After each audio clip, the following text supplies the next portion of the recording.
you up to 3 times, kind of thing, on those kind of gigs. After the third one, if you don't join the union, they won't give you permission to do another one afterwards.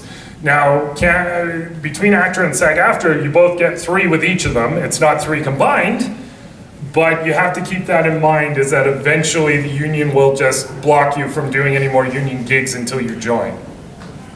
Does FICOR work the same in Canada as it does in the US? I don't think ACTRA has a FICOR. Not that I'm aware of. No, I think in ACTRA, if you are exclusively union, you're just exclusively union, or you're not union. Yeah, and in Canada, a lot of the time, like ACTRA is pretty friendly on a lot of non-union stuff, kind of thing, but they still want you to, of course, work majority union work.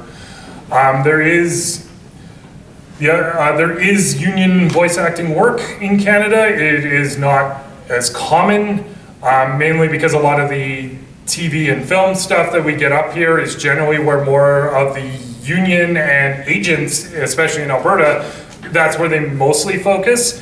But the voice acting work does come in, kind of thing. In this industry, you will have to go and look for your own gigs, dig for your own gigs.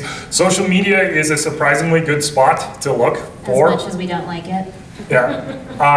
Facebook, there are plenty of voice acting groups. One I can name in particular, Voice Acting Alliance, is one that you can join.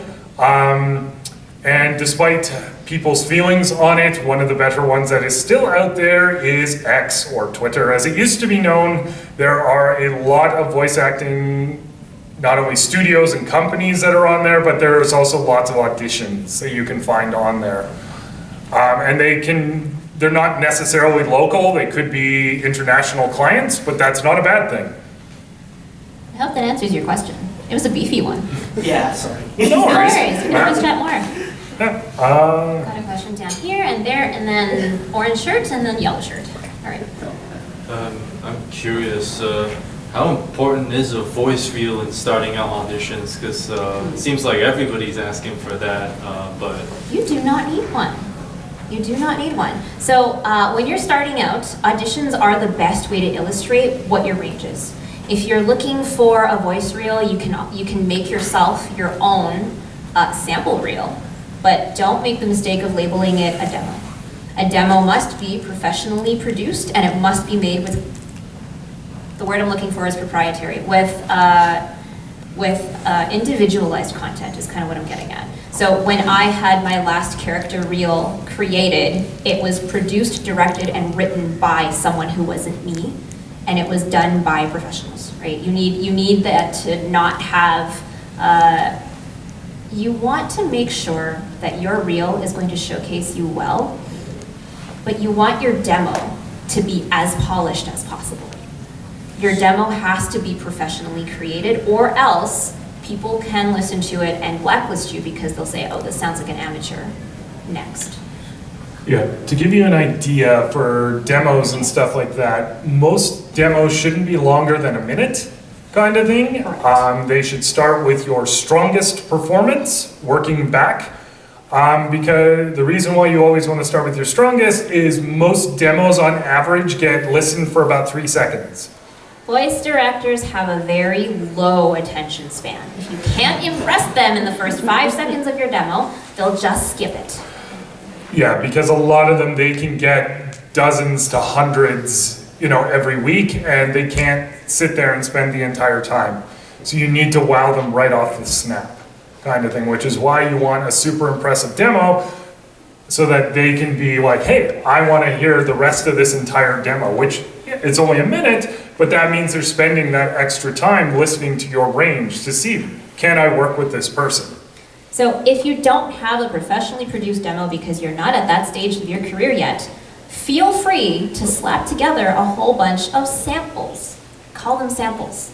Just pro tip, please call them samples, because that sets the expectation at the right level. What they're gonna listen to are samplers of your voice. This is not a professionally produced set of snips. And that sets them at a place where they can listen. That said, if you're just starting out, you almost don't need one. Just go and audition. auditioning is going to be the best way you can showcase your range for a particular role and character they're already looking for. There's no point in sending them samples if they're looking for someone who can fit a particular sound. Yeah, and there's a lot of potential people, especially in the indie industry, that they're like, oh, I want a demo from every single person because that sounds trendy and it makes them sound more professional. And yeah, a lot of them don't actually need a demo, and if they're insisting on a demo, you can always reach out to them and say, hey, I don't have a demo, can I send you an audition, can I send you samples, stuff like that. The majority of people, if they're actually looking, they will be more than happy to. Now this is more on the indie level.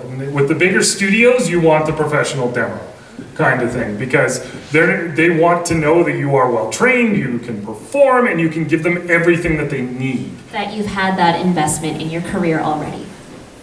Because it is an investment. My last character reel cost me 2,000 USD. As a price mark for everyone else who wants to know, $2,000 USD is what you want to aim for a very, very professionally produced demo reel.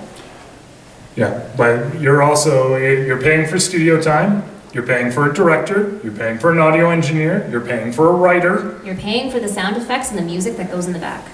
Yeah. There's a lot. There's a lot that goes into a professionally produced demo reel.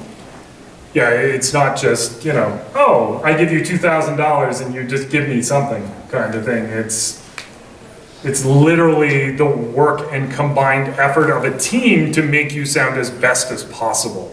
The thing about demos too is they're also a snapshot in time of your skill level.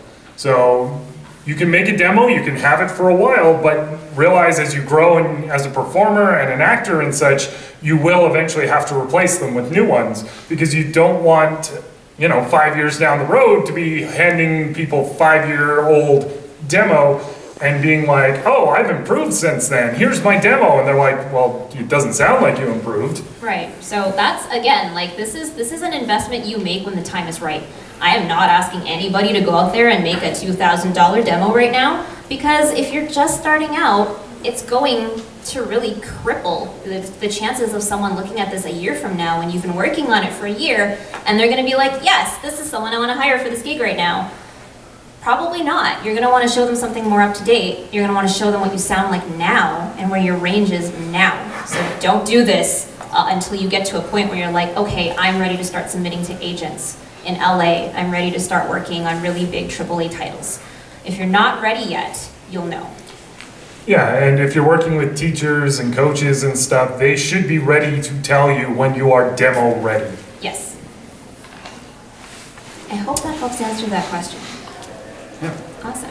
Okay, I saw you next. Great sweater, yes. Yeah, hi. Just want to know your guys' story. Like, how did you guys get your foot in the door in this voice acting?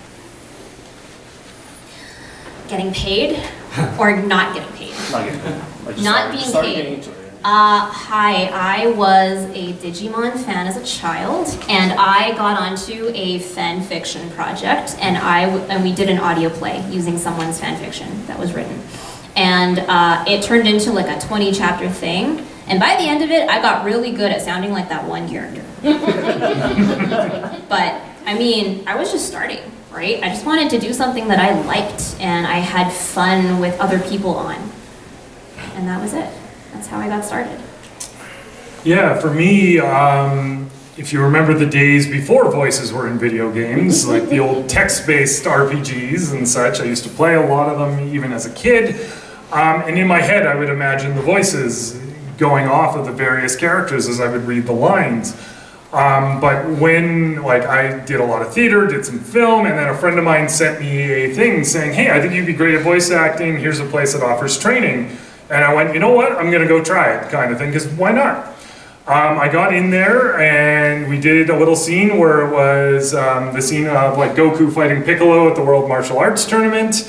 I played Goku kind of thing, and after the first take, I had such a blast because there was no dialogue, it was all fight noises, kind of thing. And even just doing that, but I know I'll never be the same. Shook my world so hard again. Wish I washed away my sins.